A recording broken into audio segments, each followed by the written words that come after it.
শোণিতপুৰৰ চাৰিদুৱাৰ গ্ৰামীণ বিকাশ বেংকৰ বিৰুদ্ধে ক্ষোভ প্ৰকাশ কৰিছে মহিলাই। আত্মসহায়ক গোটৰ ঋণৰ নামত সঞ্চয় একাউণ্টৰ ধন কৰ্তনৰ বিৰুদ্ধে প্ৰতিবাদ মহিলাৰ।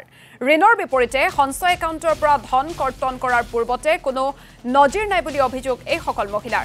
সমগ্ৰ বিষয় সন্দৰ্ভত ঊৰ্ধ্বতন কৰ্তৃপক্ষৰ সৈতেও আলোচনাৰ কথাও সদৰি কৰিছে বেংকটোৰ প্ৰবন্ধকে।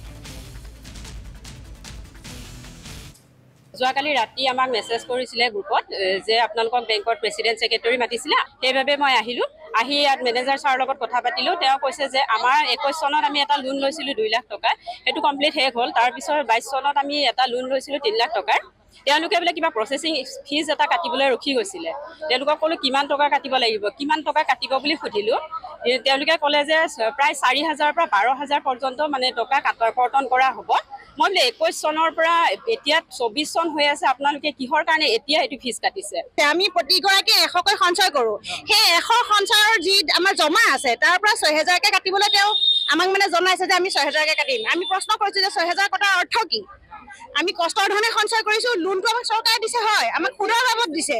1 টকা হ'লেও সুদ, 75 পইচা হ'লেও সুদ, আমি এনেই লোৱা নাই। মানে সেই 2022-23 চনত দিয়া লোন কেইটাত ডকুমেণ্টেশ্যন চাৰ্জ কটা হোৱা নাছিলে।